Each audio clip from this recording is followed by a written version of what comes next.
आज हम बात करेंगे मेरा बेटा अपने नेक्स्ट टॉपिक के बारे में। बड़ा ही मजेदार और आसान टॉपिक भी है, ध्यान कीजिएगा मेरे बच्चे। AC through capacitor, AC through capacitor.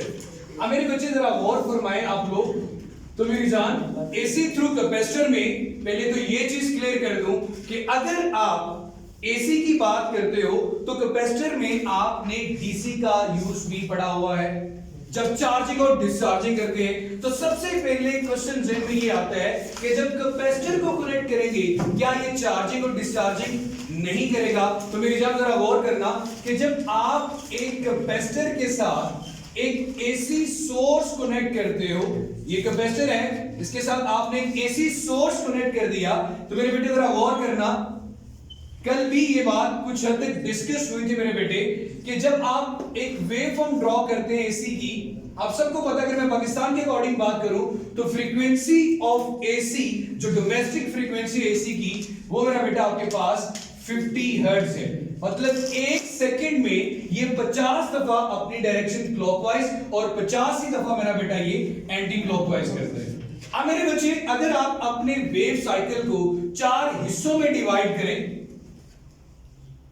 तो आपको पता ये चलेगा मेरा बेटा कि आप 4 हिस्सों में क्यों डिवाइड किए, क्योंकि 2 दफा आप मिनिमम से मैक्सिमम जाते हो और 2 दफा मैक्सिमम से मिनिमम पे जाते हो। जरा गौर करें मेरे बेटा, अगर इस पोर्शन में आप 0 से मैक्सिमम तक गए तो आपने एनर्जी को या चार्जिंग गेन की, वापस आते हुए अगेन क्या कर दी मेरा बेटा?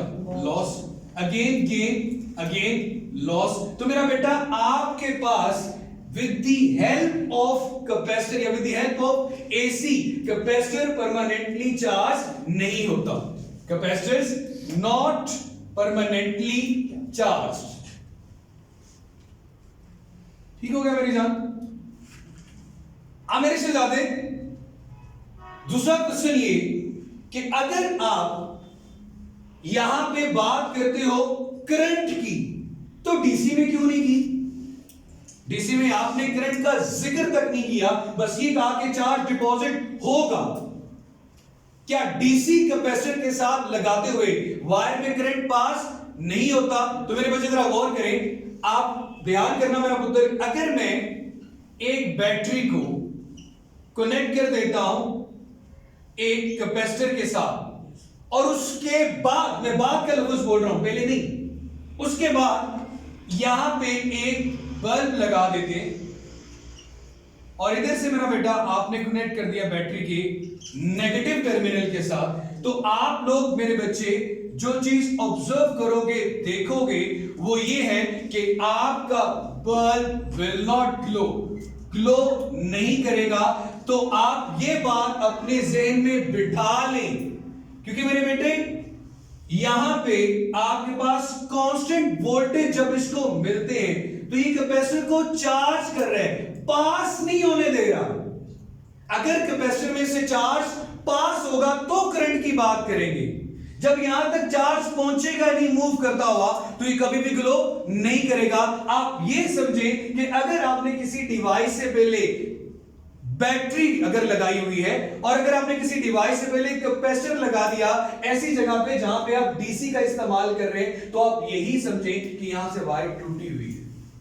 मतलब just like an open switch, capacitor काम करता है किसकी मौजूदगी में? डीसी। अब मेरे बेटे यहां पे अगर चार्जिंग के वक्त अगर आप तशरीफ लेके जाएं तो आपको पता है कि कांस्टेंट वोल्टेज मिलते रहते हैं, जिसकी वजह से चार्ज हम वहां पे परमानेंट कर सकते हैं। एनर्जी सिर्फ गेन होती है। वो बात की बात है कि जब आप उसमें पोटेंशियल एक्सट्रैक्ट करते हो, यूज करते हो, तो डिस्चार्जिंग तो होनी है। क्लियर हो गया मेरा बेटा यहां तक? अब हमारा काम क्या है, ये चीज देखना कि एसी में जैसे रेजिस्टर में देखा कि पावर का लॉस क्या था, आपने कहा मैक्सिमम। अगेन सवाल पैदा हुआ क्यों मैक्सिमम? उसका जवाब आज फिर डिस्कस करेंगे।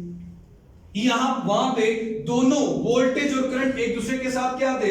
इन फेज थे। जब वोल्टेज मैक्सिमम था करंट भी क्या आ रहा था? मैक्सिमम। क्या कैपेसिटर के केस में भी ऐसा होता है या नहीं होता? तो मैंने आपको पहले 2 लेक्चर्स में ये बताई थी कि ये सारी मदद हम कहां से लेंगे? वोल्टेज टाइम ग्राफ से, करंट टाइम ग्राफ से।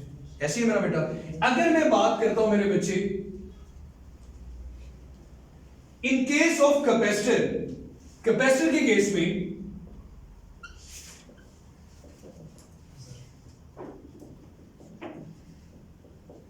कैपेसिटर के केस में क्या होता है भाई? कैपेसिटर के केस में ये जनाबे वाला होता है कि Q डायरेक्टली प्रोपोर्शनल आता है V के। आप लिखते हैं Q किसकी बुला गया? CV से। C निकाले तो क्या आता है मेरा बेटा? Q over V। तो आप सबको पता है कि आप इसकी स्लोप निकालते थे कैपेसिटेंस निकालने के लिए। अब मेरा बेटा हम बात कर रहे हैं AC की। जरा AC में क्या होता है? AC में चार्ज की इक्वेशन क्या बनती है वो देखिए। आपने AC के अंदर वोल्टेज के बारे में ये कहा V is equal to V naught sin omega t। V is equal to V naught sin omega t। क्या मैं लिख सकता हूं Q is equal to Q naught sin omega t? लिखा जा सकता है मेरा बेटे। आप जरा देखिए, सबसे पहले हमें देखना है कि वोल्टेज लीड कर रहे हैं या लैग कर रहे हैं, या करंट लीड कर रहे हैं या लैग कर रहे हैं। एक चीज का ख्याल रखना, आपको यह फॉर्मूला भी पता होना चाहिए कि अगर करंट निकालना है तो चार्ज और टाइम के दरमियान की स्लोप, चार्ज और टाइम के दरमियान की स्लोप आपको क्वांटिटी देगी, that is called electric current. Rate of flow of charge की अगर मैं बात करूं तो मैंने अगर ग्राफिकली इलेक्ट्रिक करंट कैलकुलेट करना है तो मुझे चार्ज और टाइम की स्लोप बताएगी। सबसे पहले अगर मैं वोल्टेज टाइम ग्राफ बनाता हूं तो बेटा साइन थीटा आता है, साइनोसॉइडल वेव बनेगी आपके पास। यहां पे जीरो, यहां पे पॉजिटिव वी नॉट और यहां पे नेगेटिव वी नॉट। ये हमारे पास टी और इधर क्या आ गया वी। ये तो आपने बना दिया वोल्टेज टाइम। अब जरा आगे गौर करें। अब मुझे करंट पे जाने से पहले कौन सा ग्राफ बनाना है? चार्ज और टाइम के दरमियान graph. V is directly proportional to Q है। जहां पे चार्ज मैक्सिमम या जहां पे वोल्टेज मैक्सिमम, चार्ज भी क्या होगा? मैक्सिमम होगा। मतलब अगर मैं इसका ग्राफ बनाऊं तो वो भी बिल्कुल क्या आएगा? सेम आएगा। जीरो, पॉजिटिव Q नॉट और ये क्या आ गया? ये चार्ज मैक्सिमम की बात कर रहा है, फ्लो की बात नहीं कर रहा। चार्ज मैक्सिमम होगा उसकी बात कर रहे हैं। अब जरा कहानी क्या होती है? कहानी अब यूं अपना ट्विस्ट लेती है, जो पहले 2 लेक्चर्स में हम इतनी डिस्कशन कर चुके थे, वो ये है कि अब मुझे, मैं लगे बार बार रिपीट करूंगा कि Q और T की जो स्लोप है, Q और T की जो स्लोप है वो मुझे करंट बताएगी। Q और टाइम की स्लोप मुझे किसकी वैल्यू बताएगी? करंट। अब मेरे बेटे दोबारा रिकॉल करवा देता हूं कि वर्टिकल लाइन की स्लोप मैक्सिमम होती है। ठीक हो गया भाईजान? वर्टिकल लाइन की स्लोप मेरी जान क्या होती है? मैक्सिमम। और हॉरिजॉन्टल लाइन की स्लोप क्या होती है मेरा बेटा? जीरो या फिर मिनिमम। ठीक हो गया मेरा बेटा? अब जरा गौर करें, कुछ मुश्किल नहीं है। आपने अब ग्राफ बनाना है करंट और टाइम के दरमियान, करंट और टाइम के दरमियान। अब जरा गौर करें मेरा बेटा, यहां पे करंट की वैल्यू मैक्सिमम ले लेते हैं, यहां पे नेगेटिव मैक्सिमम ले लेते हैं और यहां पे जीरो। अब मैं तो साइनोसॉइडल वेव तो बना नहीं सकता क्योंकि मुझे पहले इसकी स्लोप निकालनी होगी। अब जरा गौर करना मेरा बेटा, ये आ गई आपके पास वर्टिकल लाइन जीरो पे। टेंशन ड्रॉ किया ना, टेंशन ड्रॉ किया, टेंशन ड्रॉ किया, टेंशन ड्रॉ किया, टेंशन ड्रॉ किया। स्लोप निकालने के लिए ही करना पड़ता है। ये कौन सी लाइन आ रही है? वर्टिकल। तो करंट की वैल्यू क्या होगी? मैक्सिमम। यहां पे आ गई, फर्क भी वाज़ेह हो गया होगा कल वाले टॉपिक से। वोल्टेज और टाइम में डिफरेंस आ गया। वोल्टेज मैक्सिमम है लेकिन करंट क्या आ रहा है? सॉरी, वोल्टेज जीरो तो करंट क्या आ रहा है? मैक्सिमम। आगे गौर करें, सेकंड स्टेप पे क्या आ रही है? हमें तो इस यहां से करंट निकालना है ना, हमारा इसके साथ तो कोई लेना देना नहीं। हॉरिजॉन्टल स्लोप है तो वैल्यू क्या आएगी? मिनिमम। अगेन वर्टिकल स्लोप है, वैल्यू मैक्सिमम, लेकिन डायरेक्शन क्या हो जाएगी? ऑपोजिट। हॉरिजॉन्टल है जीरो, सॉरी ये आपके पास हॉरिजॉन्टल आ रहा है तो अगेन क्या हो जाएगा? जीरो। वर्टिकल है, अगेन क्या हो गया? मैक्सिमम। मिलाएं जरा इन पॉइंट्स को।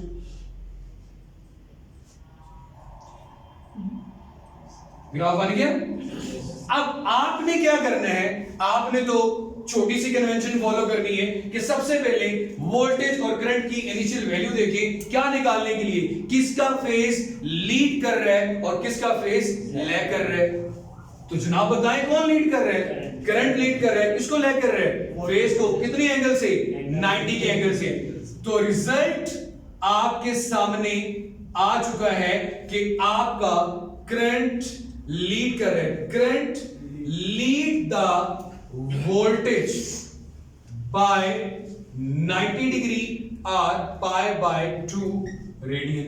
क्लियर हो गया मेरे बच्चे? अब कहानी कुछ और भी है। यहां तक क्लियर आ रहा है? यहां से भी देखो, ये बोर्ड क्लियरफुल आ रहा है मेरे पास। अब मेरे बच्चे,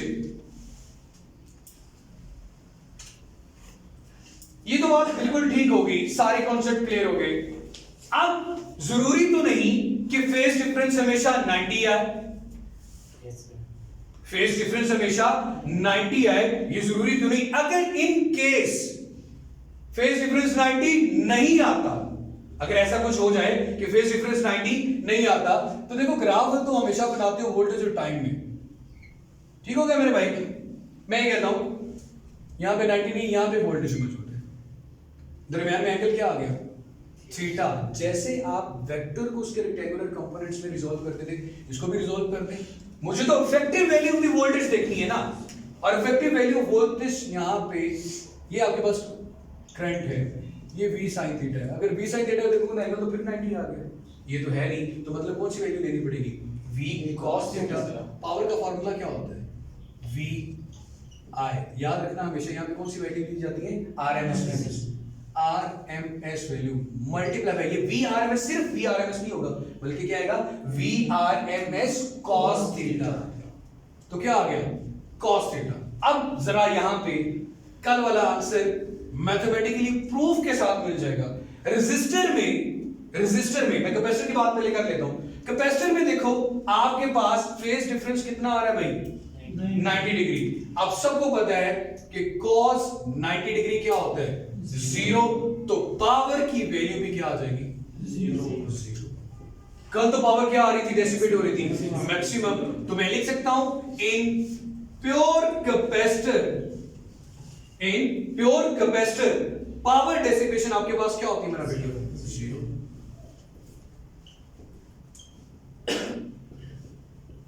ठीक हो गया भाई? पावर डेसिपेशन आपके पास क्या आ गई? 0 आ गई। अब रेजिस्टर वाले पे चलते हैं। इन केस ऑफ रेजिस्टर, ये फॉर्मूला में क्या बताता है भाई? वो दोनों इन फेज थे, थीटा क्या आ रहा था?